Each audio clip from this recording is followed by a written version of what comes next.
कि जेल सुधार हमारे देश में काफी समय से चल रहे हैं।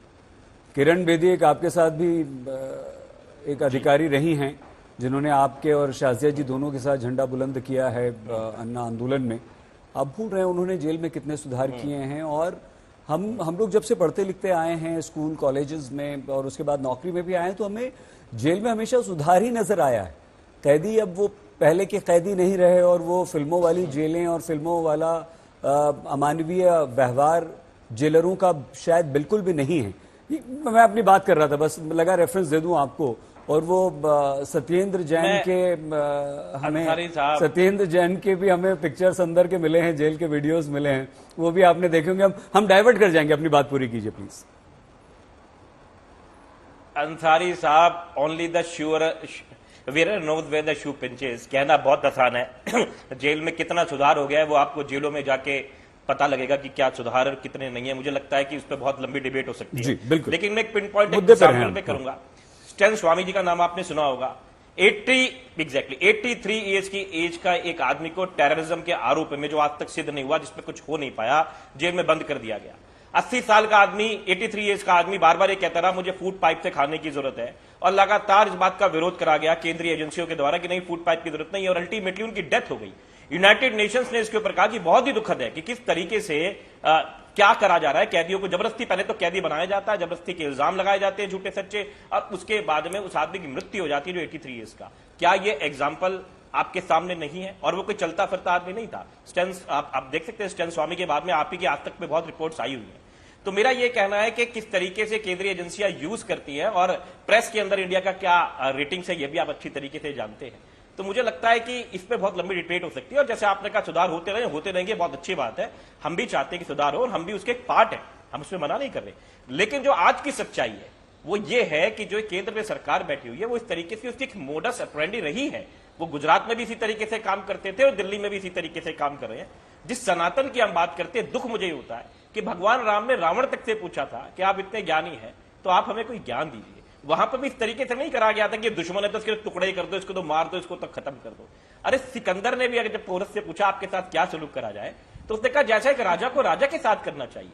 तो मुझे लगता है कि छोटी छोटी जो 5वीं की कहानियां थी वो देश की राजनीति में आज जरूरी हो गई है कि हम ये भूल गए हैं कि हमारे राजनीतिक विरोधी हो सकते हैं केजरीवाल, दुश्मन थोड़ी है। बोल सकते हैं आपने ज्ञान प्रवचन ना दीजिए। एक सेकंड शाजिया जी, एक सेकंड मैं आपको देखिए मेरा टाइम बीच में ना बोलिए, नहीं एक सेकंड मत बोलिए शाजिया जी, प्लीज मत बोलिए शाजिया जी, पूरा समय 1 मिनट भी आपको कम नहीं मिलेगा। आप बोले, मैं तो बीच में नहीं बोला। कोई बात नहीं, बात पूरी कीजिए राजेश जी। आप देखिए, इतना सब्र रखिए। जब आपने इतनी सारी बातें कही, आपने मक्कार का, आपने कहा प्रवचन देते, आपने सब कुछ कहा। देखिए डाइवर्ट हो रहे हैं आप। मैंने तो आपको कोई घमंड नहीं दिखाया। राजेश जी, मेरी बात को 2 मिनट सुन नहीं पाई। राजेश जी, शाजिया जी प्लीज। अच्छा आप दोनों प्लीज, आप खुद कहना चाहते हैं। मैं देखिए मुझे बहुत अच्छा लग रहा है सुनील गुप्ता जी से बात करके। अगर आप दोनों एक दूसरे से बात करनी फोन कर लीजिए, मैं सुनील जी से बात करूँ। राजेश जी बात पूरी कीजिए प्लीज। आप आ रहा हूँ ना शाजिया जी, आपके पास आ रहा हूँ ना, मैं आ रहा हूँ। मैंने कहा आपको 1 मिनट भी कम नहीं मिलेगा, आप घड़ी देख लीजिए। देखिए टाइमर लगा के मैं कर रहा हूँ यहाँ पर। शाजिया जी प्लीज। मैं कह रहा हूँ अंसारी साहब, समाप्त कीजिए सर। साहब, मैं शाहजहा जी को बड़े वाली इज्जत देता हूँ, ये छोटा भाई वाला प्यार मुझे थोड़ा सा दे दें।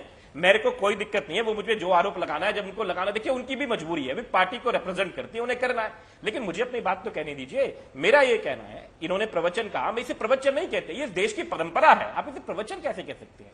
यही हम देश में सीखते आए हैं, ये बचपन में सीखा था, अब तक सीखा है। जेल सुधार की जब हम बात करते हैं, हमारा देश ये मानता है कि अपराधी की मानसिकता को बदलना है, अपराध को खत्म करा, आदमी को नहीं बदलना। आदमी की मानसिकता जो गलत हो गई है उसको बदलना है। ठीक है राजेश जी, समाप्त कीजिए। मेरा ये मानना है कि प्रतिद्वंदी हो सकते हैं, मोदी जी हमारे प्रतिद्वंदी है, मैं मोदी जी को दुश्मन नहीं मानता, मैं शाहजहा जी को दुश्मन नहीं मानता, विचारधारा अलग हो सकती है। ठीक है शाजिया जी, अरविंद केजरीवाल ने खुद, देखिए मेरे पास सब यहाँ है आंकड़ा, जेल अधिकारियों को पत्र लिखा था और वो मीडिया में भी काफी आया था, और ये कहा था कि मैं 10 दिन से इंसुलिन की मांग कर रहा हूं, मुझे इंसुलिन नहीं मिल रही है। तो आपको लगता है कि